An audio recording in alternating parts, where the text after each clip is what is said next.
Whether Jeff Burnette is creating a stunning piece of glass stemware or a large glass sculpture, he infuses it with his passion for glass and his whimsy and divine design talent. Burnette studied at Sheridan College of Art and Design in Ontario, and he studied at Pilchuck Glass Schools in Washington State. Glass school, I guess there's just one. Essentially, one? Well, that's the biggest glass school in North America. Is it? Yes. Okay. Well, essentially, Jeff has worked with some of the top glass artists in the world, and he is one of them. It is my pleasure to welcome Jeff Burnette to Studio 4 to show and tell us more. Oh, thanks, Fanny. Well, the history of glass goes back to the Phoenicians. Past that, actually, to Mesopotamia. Really? Yeah. You weren't born then? Not quite. Almost, but not quite, no. Actually, so yeah, it's one of the oldest, it is one of the oldest crafts there is. It's one of the oldest trades. And has a fascinating history. Oh, yeah. Yeah. There's lots of stories. Have wars been fought over glass? No, but there's been actually kidnappings. Entire families have been kidnapped, actually taken away from Venice and actually taken out of Murano to get those glass blowers to come to that country.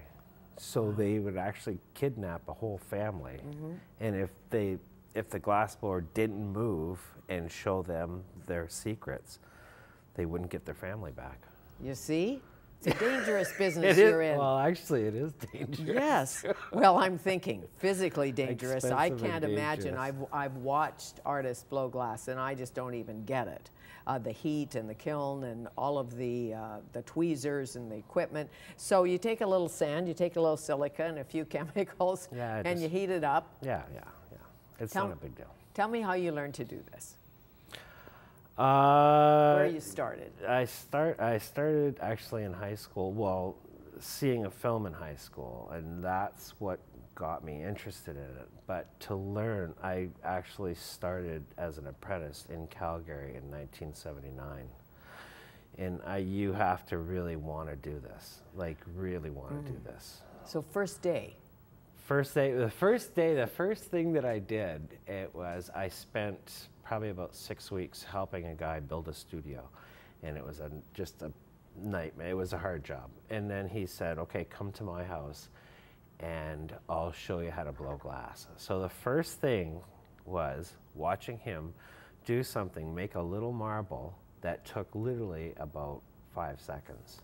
Like a little marble, we used to play marbles. Yeah. Okay. So all you gotta do is just gather, you get this on the end of the stick, and then you put 2 jack marks in it. What's a jack mark? A jack is basically a tool that you use for squeezing down the glass. Oh, okay. So it's like a big pair of tweezers, basically, and what you're doing with the jacks is you're necking down the piece. So if you have glass on a pipe, you have to get it off the pipe. You're using the jacks to do this. Is that what we're seeing there? Yeah, exactly. Yeah, and actually, that's exactly what I had to do. So basically, it's funny that you got that picture. It took him about 5 seconds to do this. And for me to do that, believe it or not, it was like 2 hours. 2 hours? You have to know how to move your hands together at the same time. And it sounds really easy, but when you try and do it, you're working with a material that's liquid, so it's constantly falling off center. So gravity is your best friend or your worst enemy. So what you have to do is you have to be able to move your left hand and your right hand at the same time. You've got a puzzled look on your face. I'm not doing that because, well, I can't imagine. It's great fun. My marble would be wobbly, I'm sure. Everybody's marble is wobbly. Is it? Oh, yeah. Yeah, and at first. A good name for an album. Yeah. But yeah. Everybody's marble is definitely wobbly. But, you know, when you look at a Puri or a beautiful marble, you know that somebody made it. Or is that cast? What's the difference between hand-blown and cast? Hand-blown is just in marbles, say, right? Okay, you're going to ask me how you make them. A marble is actually can be made like freehand, so you could actually get a gather on a pipe or on a punny. Is that called a blowpipe? Yep. And what's a punny? A punny is a solid rod. Okay, we're beginners here. Well, yeah, sorry. Okay. Anyways, so you can get glass on the end of a pipe or a punny, and you can actually pick up color on that glass, and you can shape it into a sphere, and then you can take it off the punny or the steel rod. Right. And that's a marble. Marbles are made with machines, and basically they roll them by machines. So marble is actually forced into that spherical shape. And then you can cast, there's casting marbles. There's all kinds of ways. So you treat a blowpipe with respect, Yeah. I would guess. Yeah. And what temperatures are we talking about? Like, is it called molten? It's molten glass. It's hot glass. So it's a big blob. There's a crucible. No, there's a furnace, first of all. Right. Okay, and people don't understand this. This is why it's so expensive. There's a furnace that is super insulated, and it has a crucible inside of it that the crucible contains the molten glass. So you're putting sand into that crucible, and you're turning the temperature up to about 2,300 degrees Fahrenheit. Hot. It's white hot. 2,300 degrees Fahrenheit. So you're wearing gloves. When you're charging, not really. I mean, you do. To get that close, you usually have a glove on to charge the furnace. Now, you're charging the furnace, which means you're filling it up with glass. And then the glass has to melt, so it takes like 12 hours, 15, 20 hours to melt down and fine out. So now you've got a crucible that's sitting at 2,000 degrees with molten glass in it. So now you have to go in with pipes, and you're taking that glass out, and you're doing whatever you want to do to that. So you're adding colors, you're shaping it, you're doing whatever you want. Right. But as you take the glass out of the furnace, it's cooling down. So you're going from, say, 2,000 degrees, and you're working the piece, you're doing whatever you want to the piece, down to 900 degrees Fahrenheit. And at 900 degrees, it's stopped moving. It's stopped, like glass never stops moving. All glass is always moving. But this glass... Even though it looks like it's not moving? If you take glasses if you look at a window from a 100-year-old house, and you take the window and you measure the top of the window and you measure the bottom of the window, the bottom is going to be thicker because the molecules are moving down. Okay. So everything is moving. So when you make something beautiful like this, where do you start? And how do you make it orangey red and blue and all of that? Do you draw it first? Is it organic? What? It's liquid, so you're starting with a gather glass.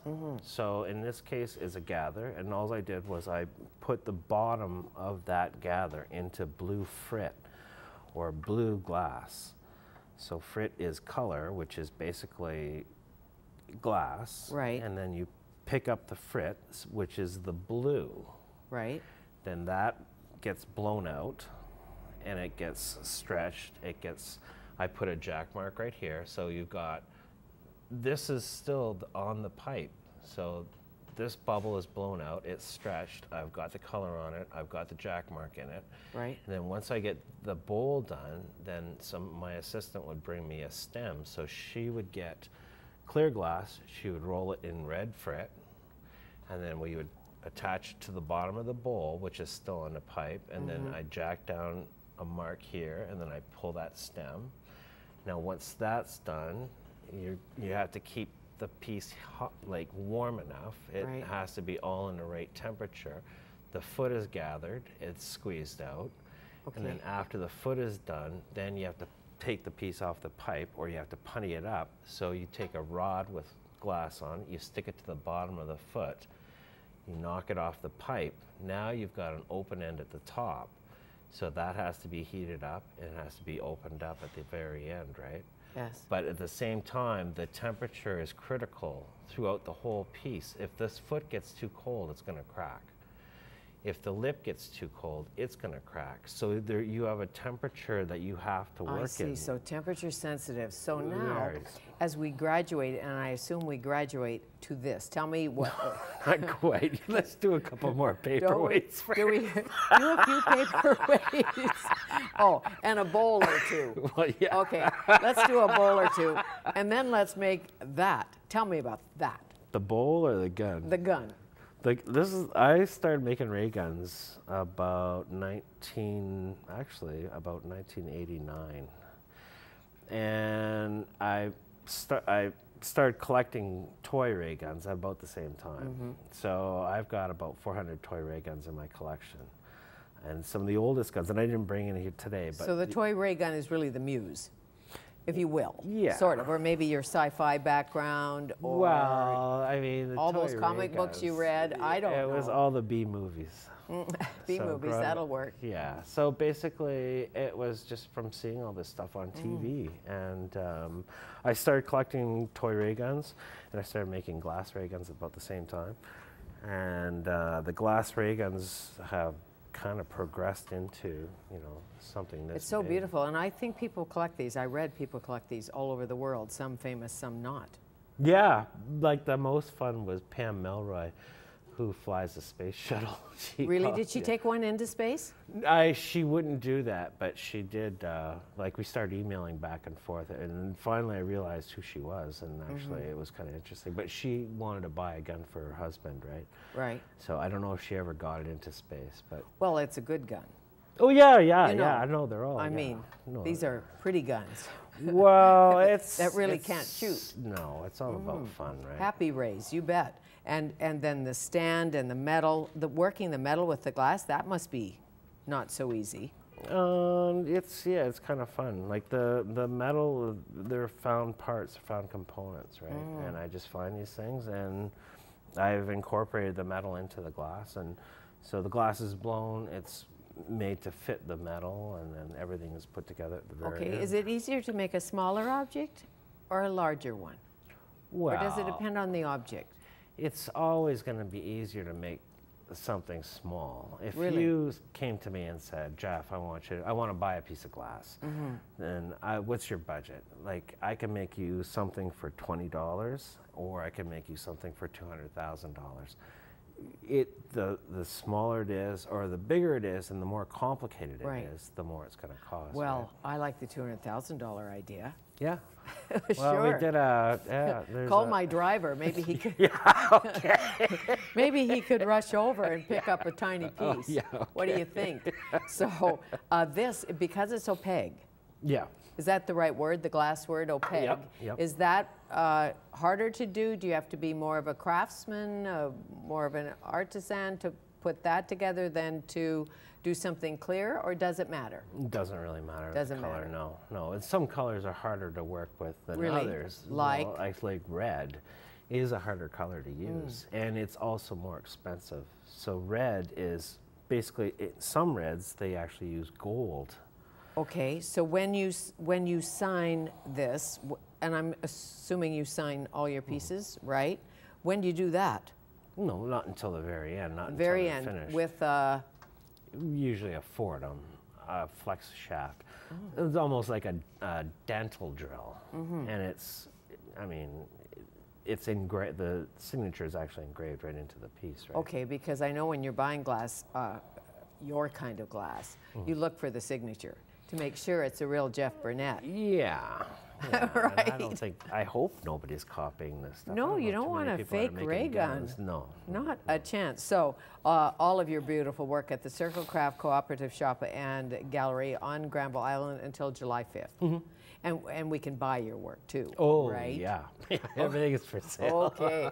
Nice to see you. Thanks a lot, Fanny. Thank you. Jeff Burnette, one fine glass artist.